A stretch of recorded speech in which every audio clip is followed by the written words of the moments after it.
Berdiri semuanya hadir ya? Ya. Belajarnya tentang apa? Untuk perlawanan. Ya, untuk perlawanan bangsa Indonesia terhadap bangsa Barat. Nah, hari ini ada keterkaitannya dengan materi minggu lalu, yaitu perjuangan masa pergerakan nasional. Nah, hari ini kita akan mempelajari tentang strategi perjuangan masa pergerakan nasional.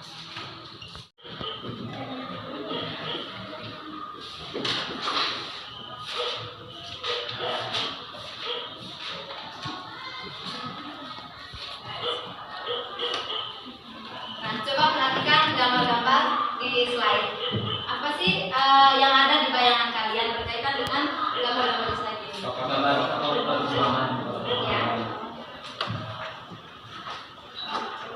Nah, mereka adalah tokoh-tokoh nasional yang berperan penting dalam perjuangan kemerdekaan negara Indonesia. Nah, apa sih masa pergerakan nasional menurut kalian? Coba, ada materinya. Ya, coba, ayo. Masa pergerakan nasional adalah suatu masa bangkitnya rasa semangat kesatuan, nasionalisme, serta kesadaran untuk memperjuangkan kemerdekaan negara Indonesia. Ya, coba diulangi yang bagian. Masa pergerakan nasional adalah suatu masa bangkitnya rasa semangat kesatuan, nasionalisme, serta kesadaran untuk memperjuangkan sejarah perjuangan kemerdekaan. Ya, benar sekali. Di mana masa pergerakan nasional itu merupakan suatu masa bangkitnya rasa semangat kesatuan, nasionalisme serta kesadaran untuk memperjuangkan kemerdekaan negara Indonesia. Nah, ditandai dengan dua peristiwa penting. Nah, dua peristiwa penting itu apa aja? Masa pergerakan nasional. Coba, ayo.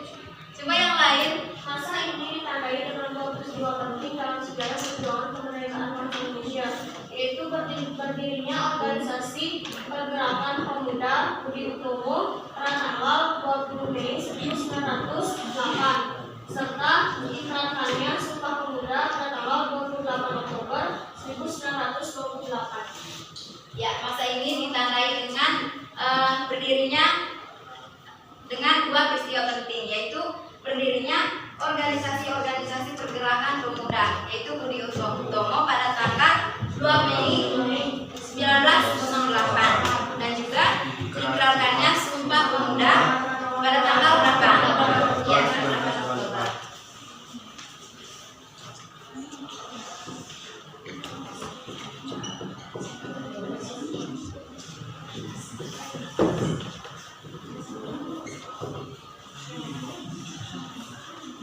18 Oktober. Kedua, Sumpah Pemuda.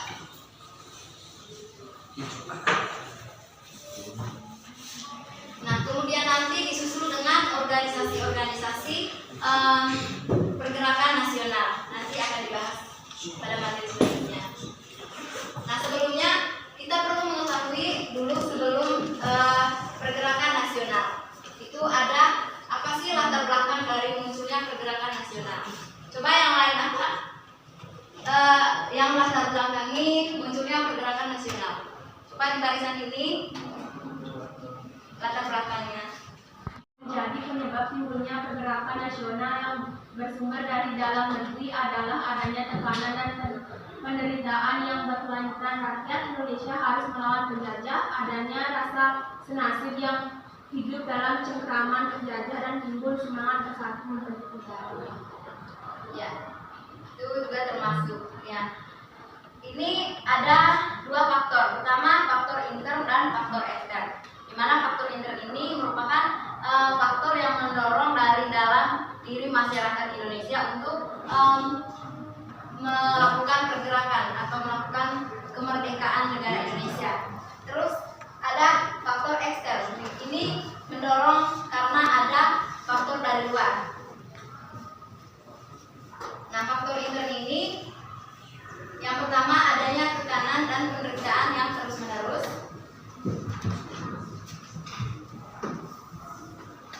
Yang kedua, adanya rasa senasib sepenanggungan yang hidup dalam cengkraman terpelajar. Yang ketiga adanya rasa kesadaran nasional harga diri.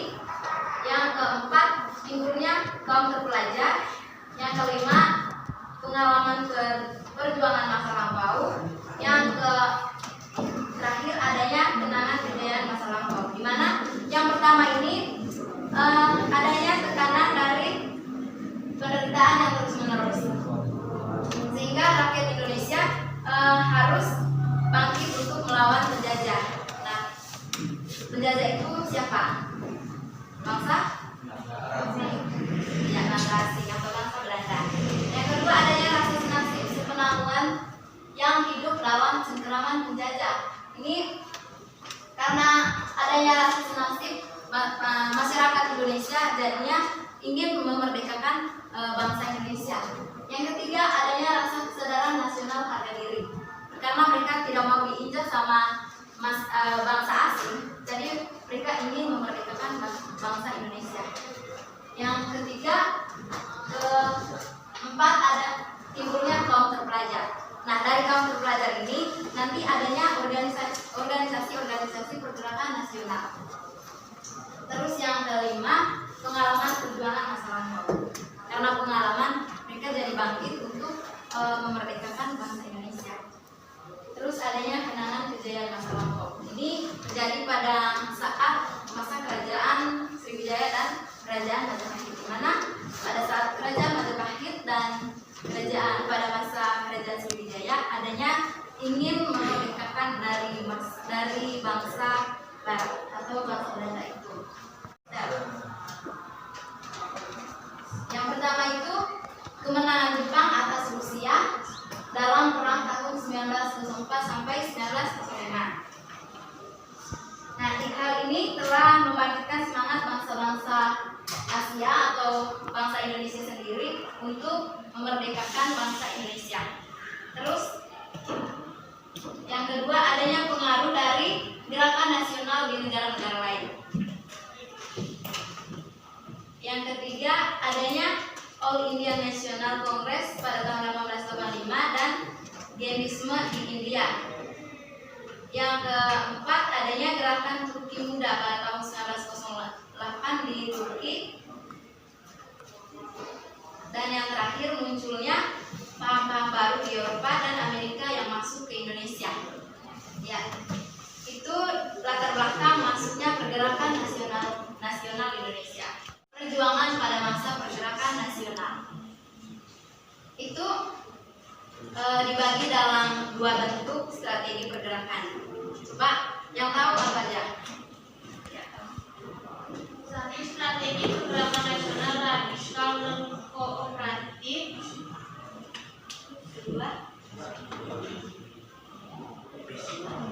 Yang kedua, strategi pergerakan nasional moderat kooperatif. Ya, benar sekali.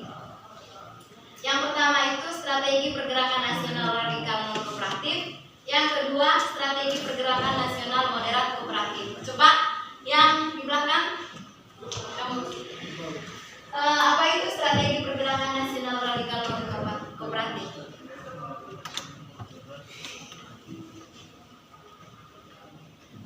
Perjuangan yang dilakukan dengan cara bekerja sama dengan pemerintah kolonial Belanda untuk menghindari tindakan kekerasan yang dilakukan oleh pemerintah kolonial Belanda.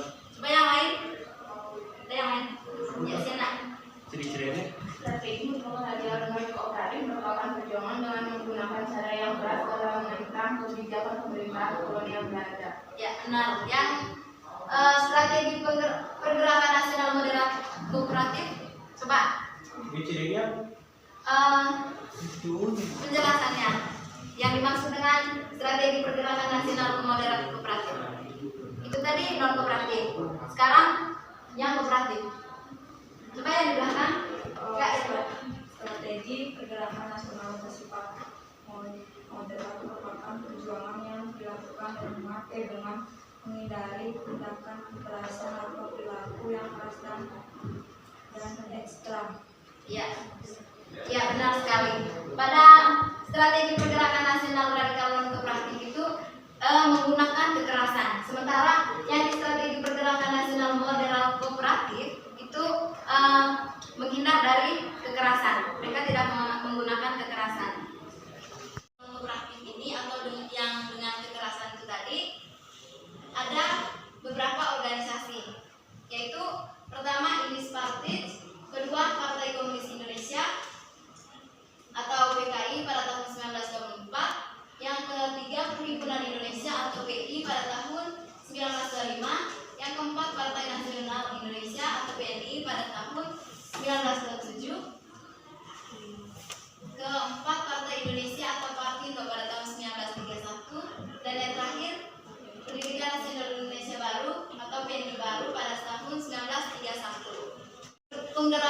Nasional Modern Kooperatif.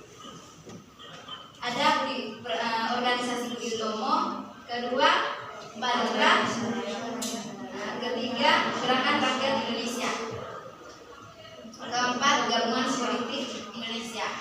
Untuk setiap submateri ini, Ibu akan membagi kelompok ke dalam 3 kelompok. Yang kelompok pertama itu menjelaskan tentang Indis Partai Komunis Indonesia sama Perhimpunan Indonesia. Nah, kelompok satunya saya bagi gini aja ya. Barisan ini kelompok 1, barisan ini kelompok 2, barisan ini kelompok 3. Itu yang kelompok 1 ada Indis Partis, kedua Partai Komunis Indonesia, yang ketiga Perhimpunan Indonesia. Terus yang kedua Partai Nasional Indonesia, Partai Indonesia dan Pendidikan Nasional Indonesia Baru. Itu kelompok 2. Udah ngerti? Terus yang kelompok 3 yang ini, Budi Utomo sampai Gabungan Politik Indonesia. Bisa? Ayo gabung kelompok.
Perkenalkan, nama saya Pribaditya, absen 6. Saya Putu Hadisriadana, absen 21. Perkenalkan, nama saya Sudarmiansyah, absen 14. Nah, sekarang kami akan mempresentasikan hasil kerja kelompok kami, yaitu strategi pergerakan nasional radikal non kooperatif. Yang pertama yaitu Indis Partis.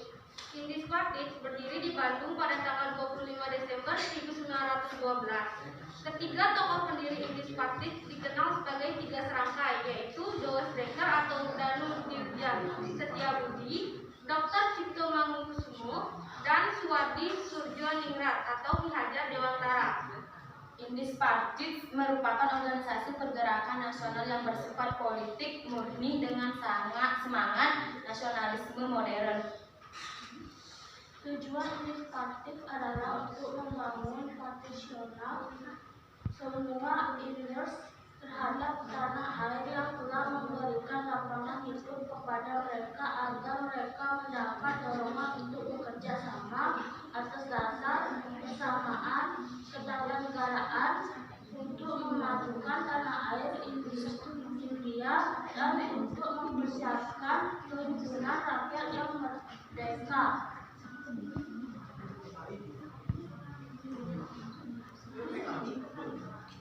Saya Gabungan Anggota Partai Komunis Indonesia. Partai politik ini berangkat dari sebuah organisasi politik bentukan seorang Belanda bernama Henk Sneevliet, yaitu Dinas Sosial Demokratis Vereniging.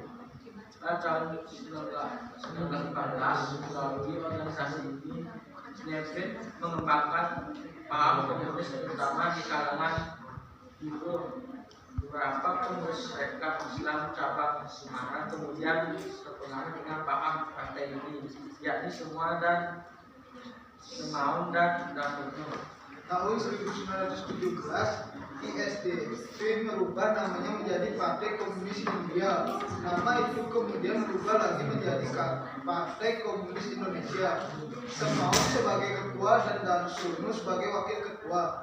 Sejak tahun 1924, PKI mengorganisasi berbagai aksi pemogokan yang menyebabkan pemerintah kolonial Belanda mengawasi PKI dengan ketat dan ruang gerak aktivis partai dipersempit.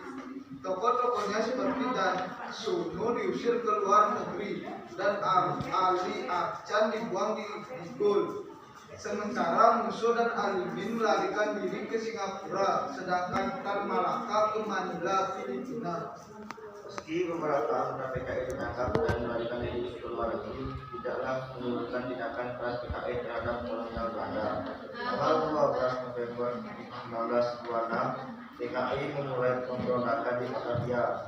Beberapa daerah di Jawa Tengah dan di Lebak Banten menyusul, kemudian di Lumajang, Sumatera Barat pada 1 Januari 1927. Pemberontakan yang kurang terencana ini dapat dengan mudah lepas oleh pemerintah Belanda. Sejak saat itu, pemerintah kolonial semakin memperketat pengawasan terhadap partai-partai lainnya dan mempersempit ruang gerak dan aktivis pergerakan.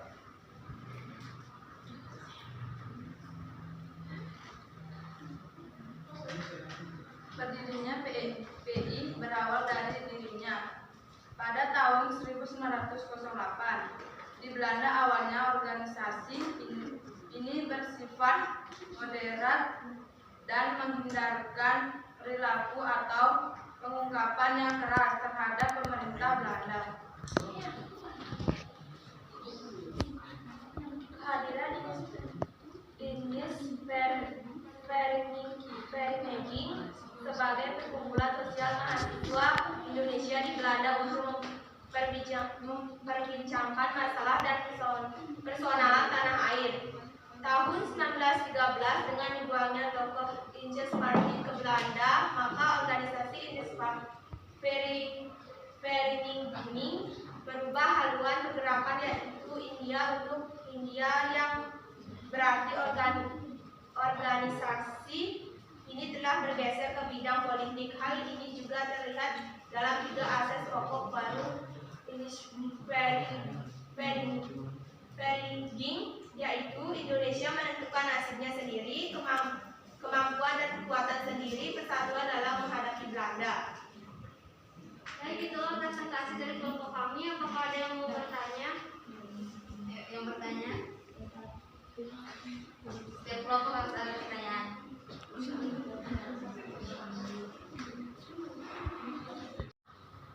Sikap model kooperatif yang ditempuh beberapa organisasi pergerakan antara lain dalam bentuk Sikap moderat kooperatif yang ditempuh beberapa organisasi pergerakan antara lain dalam bentuk Strategi perjuangan bersifat moderat adalah kebalikan dari strategi fundamental. Oleh karena itu, gerakan pertempuran nasional dilakukan dengan menghindari perilaku dan perilaku yang ekstrim. Organisasi menengah biasanya berperilaku lembut dengan warna Belanda. Strategi sedang yang terkait dengan taktik kooperatif kerjasama untuk memerintah kolonial Belanda tidak ada opsi dasar untuk bekerja sama dengan tingkat menengah.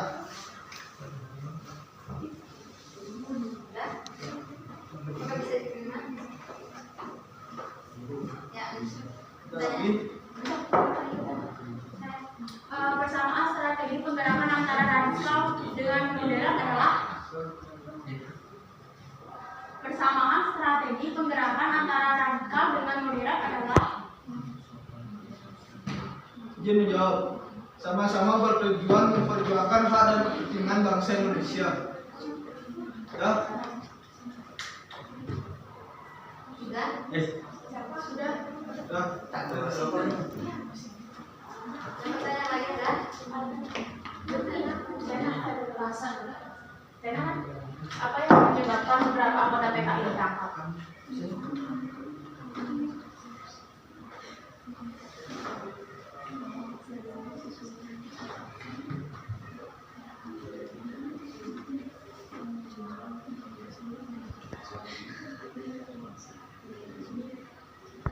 Doni Nasako, perpesangan antara PKI dan TNI, kesehatan Presiden Soekarno, kondisi ekonomi Indonesia, dan keterlibatan Amerika Serikat.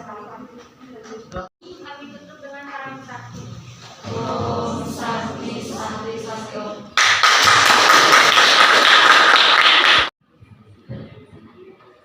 Hai, terima kasih atas waktu yang sudah diberikan. Kelompok kami akan mempresentasikan hasil yang sudah kami buat. Sebelum itu, perkenalkan nama saya Gusti Ayu Ambon, nomor 85. Perkenalkan nama saya Komanda Saputra absen 12. Perkenalkan nama saya Kadek Indonesia absen 9. Perkenalkan nama saya Kedawi Ferry Sernanda, absen 11. Perkenalkan nama saya Manika Sarmusudadi, nomor absen 15. Perkenalkan nama saya Putu Sila Syafriani, nomor absen 23. Perkenalkan nama saya Lasila Widi, nomor absen 13. Perkenalkan nama saya Yudi Sandra, absen 3. Nah, di sini kami sebelum mempresentasikan, kami akan mengaturkan Pamanjalima. Yang pertama, saya akan menjelaskan tentang Partai Nasional Indonesia atau yang bisa disebut dengan PNI. Partai Nasional Indonesia berbentuk melalui dari Algemenis Budiku di Bandung tahun 1926. Bermaksud menggalang perjuangan melalui organisasi yang bertujuan untuk kemerdekaan Indonesia, apalagi sudah PKI dinyatakan sebagai partai tentara oleh pemerintah Hindia Belanda. Akibat pemberontakan tahun 1926 sampai 1927, maka dirasakan peluang wadah untuk menyalurkan hasrat dan aspirasi rakyat yang tidak mungkin lagi disambung oleh organisasi-organisasi politik yang ada pada waktu itu. Tanggal 4 Juli 1927 dibentuklah organisasi yang diberi nama Partai Nasional Indonesia. Organisasi ini bercorak politik nasionalis murni. PNI ingin sekali melihat rakyat Indonesia bisa mencapai kemerdekaan politik untuk mencapai pemerintahan nasional. PNI merupakan organisasi politik yang ekstrim dan radikal yang tentu saja berlawanan dengan keinginan pemerintah Belanda. Oleh karena itu, berkali-kali tokohnya diperingatkan agar tidak melakukan kegiatan, terutama yang berhubungan dengan massa, seperti rapat-rapat umum. Walaupun demikian, semangat pantang menyerah tokoh PNI tetap berkobar. Bahkan pada tanggal 17 hingga 18 Desember 1927, PNI berhasil melopori terbentuknya organisasi sosial politik se-Indonesia, yakni Permufakatan Perhimpunan Politik Kebangsaan Indonesia atau PPKI. Kegiatan-kegiatan yang dilakukan oleh para tokoh PNI menyebabkan pemerintah Hindia Belanda kehilangan kesabaran sehingga melakukan penangkapan terhadap tokoh-tokoh PNI seperti Soekarno Maskun, Supriyadinata, dan Gatot Mangkupraja. Mereka kemudian diadili dan dimasukkan penjara Sukamiskin Bandung. Tahun 1929 PNI pecah menjadi dua, yakni Partindo dan Sindikat Nasional Indonesia atau PNI baru. Akhirnya Soekarno kembali ditangkap pemerintah kolonial dan dibuang ke luar Pulau Jawa, yakni di NT, sebuah daerah di Pulau Flores. Setelah 4 tahun di NT, Soekarno kemudian dipindahkan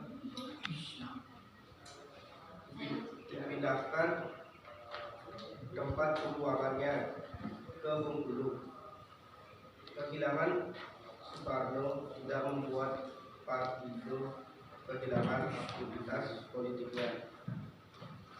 Pertanian ini tetap mengusahakan segera dibentuknya pemerintah sebagai hasil kerja keras sendiri yang mengusung demokrasi dan ingin menjadikan demokrasi sebagai asas kebangsaan.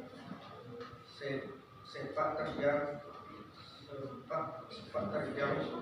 partai masih tergolong berani dan menyulitkan pemerintahan Belanda. Belanda yang merasakan Partindo mulai membahayakan kedudukannya di Indonesia mengeluarkan maklumat yang membatasi ruang gerak Partindo.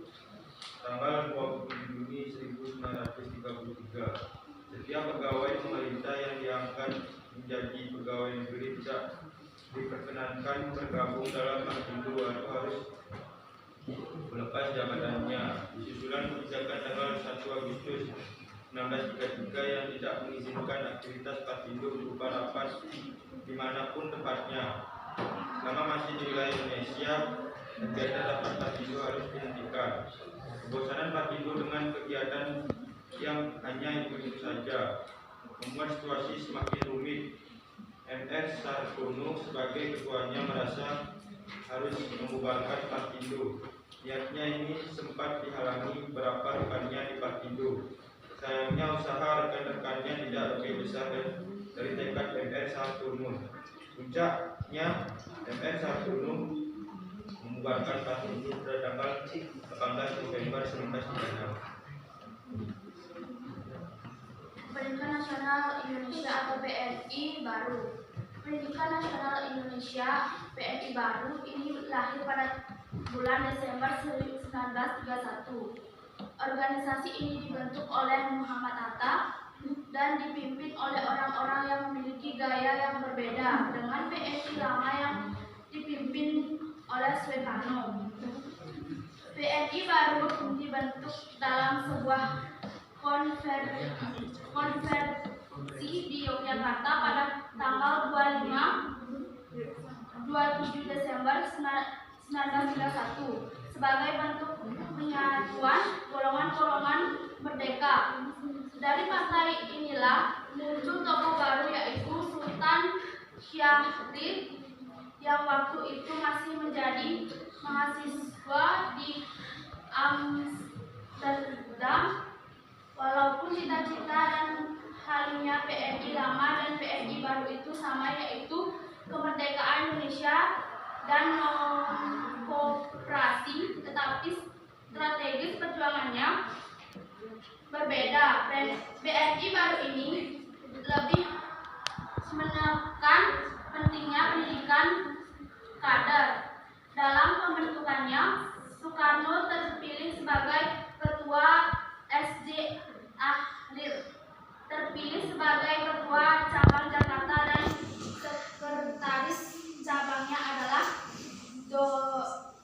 John Zahroza.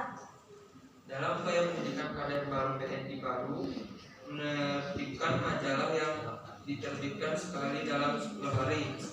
Hatta mengusulkan majalah itu diberi nama Daulat Rakyat yang mempertahankan asas kerakyatan yang sebenarnya dalam segala susunan politik, perekonomian dan pergaulan sosial. Kemudian Hatta dan Sajir bermufakat agar Sajir pulang ke Indonesia pada bulan Desember 1931 untuk membantu golongan merdeka serta membantu daulat rakyat. Dalam Kongres Pendidikan Nasional Indonesia bulan Juni 1932 yang berlangsung di Bandung, Sajir terpilih menjadi pimpinan umum Pendidikan Nasional Indonesia menggantikan Suekemi. Dalam Kongres itu dirumuskan bahwa PNI baru adalah sebagai suatu partai kader politik. Keputusan bahwa PNI baru adalah sebagai partai kader setelah mengalami diskusi yang cukup panjang dan rumit yang pada akhirnya argumentasi Sajir yang cukup kuat untuk membawa PNI baru sebagai partai kader dapat diterima oleh sebagian besar pengurus. Dan dengan pulangnya Hatta dari Belanda pada awal tahun 1932, pimpinan umum PNI baru diserahkan oleh Sajir kepada Hatta. Sesuai dengan namanya, maka sebagian besar kegiatan partai ini adalah menyelenggarakan pendidikan politik bagi para anggotanya, yang sebagian dilakukan melalui halaman-halaman daulatan rakyat dan ditulis tulisan lain, termasuk rilasan kearahan Indonesia Merdeka yang secara khusus ditulis oleh Hatta sebagai semacam manifesto penggerakan itu. Sebentar. Yang bertanya itu yang belum pernah bertanya selama yang belum pernah bertanya selama ini siapa? Yang udah siap. Ya, hadir ini. Ya baik, dari Cynthia Maharani pertanyaannya apa? Perbedaan Partindo dan Gerindra adalah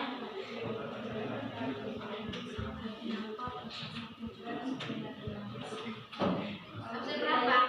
Ya. absen 18 Pak, saya menjawab. Partindo merupakan menempuh strategi moderat, sedangkan Partida radikal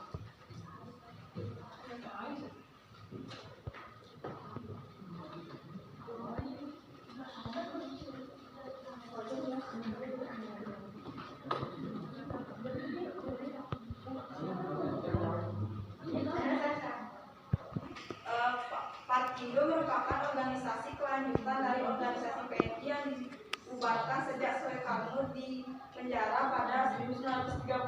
Partindo didirikan pada 1931 dengan didirikan dan dipimpin oleh R.R. Sartono. Dalam perjalanan gerakan Partindo menggunakan strategi gerakan yang sama dengan strategi gerakan PNI, yaitu gerakan radikal. Sedangkan Partindo merupakan organisasi yang didirikan pada 1935 dan didirikan serta dipimpin oleh DR Utomo. Dia sudah seorang pendiri yang memimpin organisasi Budi Utomo dalam penjalanan gerakan. Parindra menggunakan strategi gerakan yang sama dengan strategi gerakan Budi Utomo, yaitu strategi gerakan kooperatif atau moderat.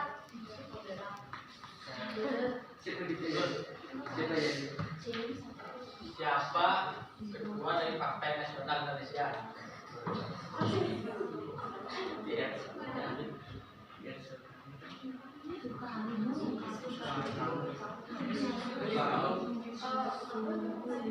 Siapa partai siapa yang dari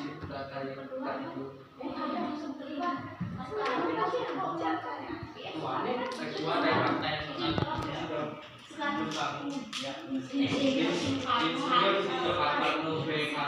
Soekarno. Ya, kan sudah dijawab.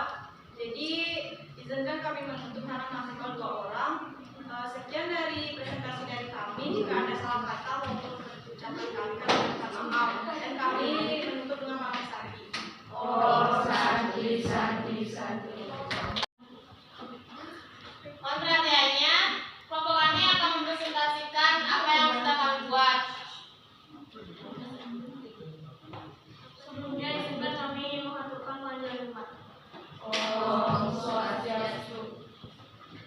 Baik, kelompok kami mendapatkan bagian Budi Utomo, Partai Indonesia Raya atau Parindra, kemudian Gerakan Rakyat Indonesia atau Gerindo, dan Gabungan Politik Indonesia atau GAPI.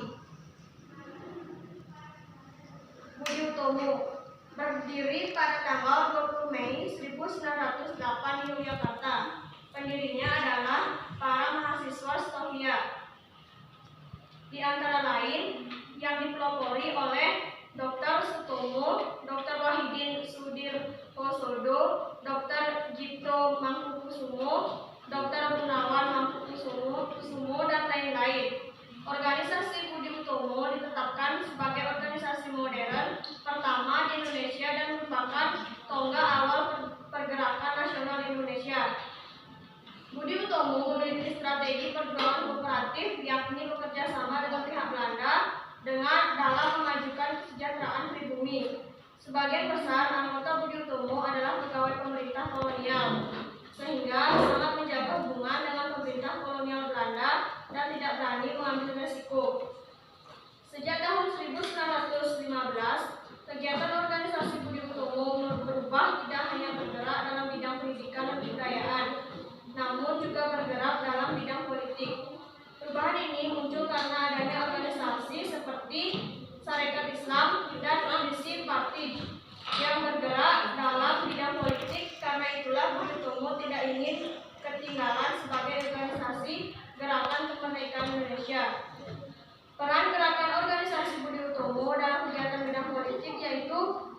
Budi Utomo ikut duduk dalam Komite Indi Weerbaar atau Panitia Ketahanan Hindia Belanda yang dikirim ke Belanda pada tahun 1916 hingga 1917. Kedua, Budi Utomo juga mengusulkan pembentukan Volksraad atau Dewan Rakyat bagi penduduk pribumi. Yang ketiga, Budi Utomo berpartisipasi dalam pembentukan Komite Nasional untuk menghadapi pemilihan anggota. Kemudian yang keempat, Budi Utomo berpartisipasi aktif sebagai anggota Volksraad, bahkan menempati 2 dalam hal jumlah anggota diantaranya anggota pribumi. Budi Utomo mencanangkan program politiknya berupa keinginan mewujudkan pemerintahan parlementer yang berasas kebangsaan. Pada tahun 1927, Budi Utomo memprakarsai dan bergabung dalam Permufakatan Perhimpunan Politik Kebangsaan Indonesia atau PPPKI. Selanjutnya melebur dalam PBI atau Persatuan Bangsa Indonesia yang berubah namanya menjadi Parindra atau Partai Indonesia Raya pada tahun 1935. Budi Utomo secara resmi dibubarkan. Indonesia Raya. Partai Indonesia Raya atau Parindra didirikan di kota Solo oleh Dr. Sutomo pada tanggal 26 Desember 1995. Parindra merupakan fungsi dan Budi Utomo dan Persatuan Bangsa Indonesia atau PBI. Tujuan Parindra adalah mencapai Indonesia Raya. Asas politik Parindra adalah moderat dan kooperatif, tapi terkadang bersifat radikal dan non-kooperatif, tergantung pada situasi dan kondisi yang dihadapi. Tokoh-tokoh Parindra yang dikenal dalam membuatkan demokrat adalah ekonomi sosial kepada masyarakat sebagai bekal dalam menjalankan pemerintahan sendiri di masa depan. 2. Menggalang persatuan dan kesatuan Indonesia tanpa memandang suku, agama, ras, pendidikan, dan kedudukannya. 3. Membentuk dan menjalankan aksi besar hingga memperoleh pemerintahan yang demokratis berdasarkan kepentingan dan kebutuhan bangsa Indonesia. 4. Bekerja keras di setiap bidang usaha untuk meningkatkan kesejahteraan rakyat baik secara ekonomi, sosial maupun politik. Mengusahakan adanya persamaan hak dan kewajiban serta kedudukan dalam hukum bagi seluruh warga negara Indonesia. 3. Gerakan Rakyat Indonesia atau Gerindo. Awal mula pendirian Gerindo adalah adanya pembubaran Pertindo pada tahun 1936. Kematian Pertindo mengakhiri pula keberanian organisasi nasional yang bersikukuh mengambil sikap keras menentang dan kooperatif dengan pemerintah Belanda. Para petinggi Pertindo seperti M.R. Sartono terus mencari celah agar perjuangan menuju kemerdekaan dapat diteruskan. Satu-satunya cara agar leluasa menyebarkan semangat cinta tanah air secara terang-terangan adalah dengan menjadi teman yang baik bagi pemerintah Belanda. Sebagaimana sejarah Parindra yang berdasarkan kooperatif dengan pemerintah Belanda lalu mendapatkan kemudahan dalam beraktivitas, Mr. Sartono ingin mengikuti jejak Parindra. Akhirnya bekas tokoh PNI kembali bersatu untuk membentuk organisasi baru yang pro dengan kebijakan pemerintah Belanda. Organisasi ini dinamakan Gerakan Indonesia atau disingkat Gerindo. Gerakan Rakyat Indonesia atau Gerindo didirikan di Jakarta pada tanggal 24 Mei 1937 oleh orang-orang bekas Pertindo. Tokoh-tokohnya antara lain Sartono, Sanusi Pamit, dan Muhammad Yakin. Dasar dan tujuannya adalah nasional dan mencapai Indonesia merdeka. Gerindra juga mengenal strategi modern kooperatif, namun terkadang pula radikal dan non-kooperatif. Serta Parindra. Tujuan Gerindra antara lain 1. Mencapai Indonesia merdeka, 2. Memperkokoh ekonomi Indonesia, 3. Mengangkat kesejahteraan kaum buruh, dan 4. Memberi makan bagi kaum pengangguran. Yang terakhir akan dilanjutkan oleh teman saya. 4. Gabungan Politik Indonesia atau GAPI. Pada tanggal 15 Juli 1936, partai-partai politik dengan dipelopori oleh Soekarno, Karto, Hadikusumo mengajukan usul atau petisi, yaitu permohonan supaya diselenggarakan suatu musyawarah antara wakil-wakil Indonesia dan negara Tujuannya adalah untuk menyusun suatu rencana pemberian kepada Indonesia suatu pemerintah yang berdiri sendiri. Namun usul tersebut ditolak oleh pemerintah kolonial Belanda. Karena kecewa terhadap keputusan pemerintah Belanda tersebut, maka atas prakarsa Husni Tamrin pada tanggal 21 Mei 1939 dibentuklah Gabungan Politik Indonesia atau GAPI. Beberapa alasan yang mendorong terbentuknya GAPI adalah: pertama, kegagalan petisi Sutarjo; kedua, kepentingan internasional akibat timbulnya fasisme; ketiga, sikap pemerintah yang kurang memerhatikan kepentingan bangsa Indonesia. Tujuan GAPI adalah menuntut pemerintah Belanda agar Indonesia mempunyai parlemen sendiri sehingga GAPI mempunyai semboyan Indonesia berparlemen. Tuntunan Indonesia berparlemen terus diperjuangkan dengan gigih. Akhirnya pemerintah Belanda membentuk komisi yang dikenal dengan nama Komisi Visman karena diketahui oleh Dr. Th. Visman. Tugas komisi ini adalah menyelidiki dan mempelajari perubahan-perubahan ketatanegaraan. Namun, setelah melakukan penelitian, Komisi Visman mengeluarkan kesimpulan yang mengecewakan bangsa Indonesia. Menurut komisi tersebut, sebagian besar rakyat Indonesia berkeinginan hidup dalam ikatan kerajaan Belanda. GAPI menolak keputusan tersebut sebab dianggap hanya rekayasa Belanda dan bertentangan dengan keinginan rakyat Indonesia. Menjelang Baik, itu adalah presentasi yang sudah kami lakukan untuk Ada yang masih 10.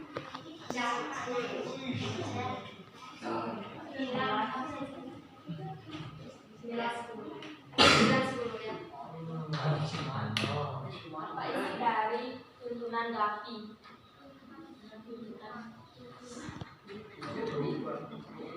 Indonesia berparlemen.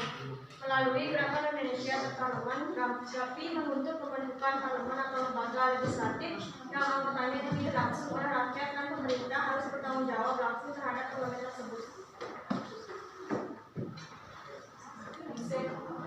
Mengapa Majelis Umum disebut sebagai organisasi pendorong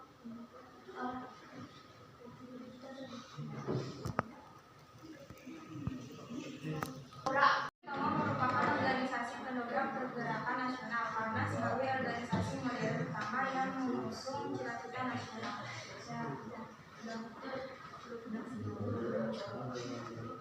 Baik, sekian dari presentasi kami pada hari ini. Kami tutup dengan pengumuman.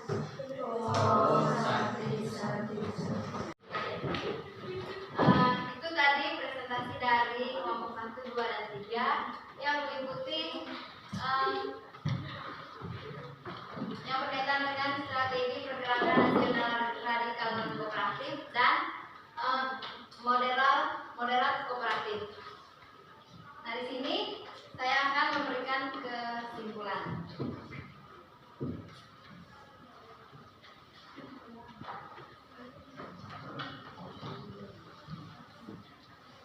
Strategi pergerakan nasional terdiri atas 2 bentuk strategi. Apa tadi? Coba. Ya, semuanya. Radikal non kooperatif dan Ya, radikal non kooperatif dan moderat kooperatif. Yang radikal non kooperatif itu tadi yang di mana? Organisasi dengan cara kekerasan. Terus yang moderat kooperatif ya menghindar dari kekerasan. Terus kedua, strategi pergerakan radikal non kooperatif merupakan perjuangan dengan menggunakan cara yang keras dalam menentang kebijakan pemerintah kolonial Belanda. Terus non kooperatif berarti tidak mau bekerja sama dengan pemerintah kolonial Belanda. Dan taktik non kooperatif menekankan bahwa kemerdekaan harus diusahakan sendiri oleh bangsa Indonesia tanpa campur tangan dari atau bantuan pihak lain atau bantuan dari bangsa Belanda itu tadi.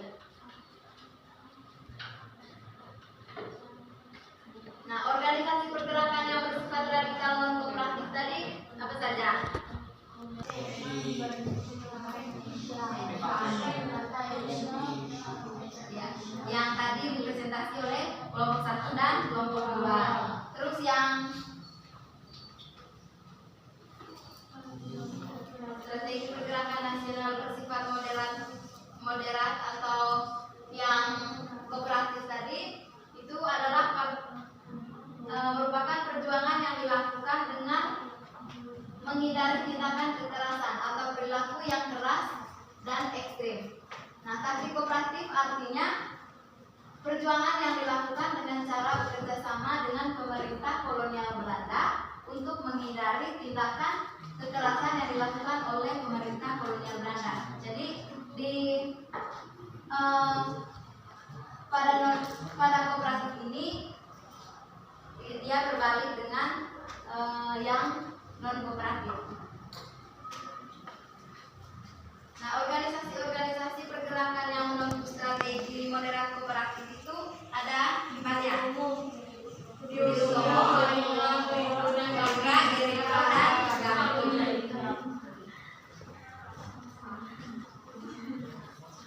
Nah, ternyata di sini ada persamaan dari strategi pergerakan yang radikal dengan moderat itu.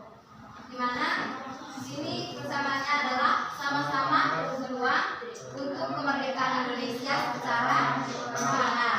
Berjuang melalui organisasi modern dipimpin oleh tokoh agama, kelompok pelajar, tokoh pemuda maupun tokoh-tokoh masyarakat. Ya. Nah, ternyata ada juga perbedaannya. Di mana perbedaannya itu dari segi yang radikal dan moderat, dari segi cara dan taktik yang dipilih. Nah, strategi radikal menempuh cara keras dan menolak kerjasama dengan Belanda. Namun yang kooperatif berbalik dengan yang kooperatif. Ya, baik, itu saja materi untuk hari ini. Saya ucapkan terima kasih. Nah, para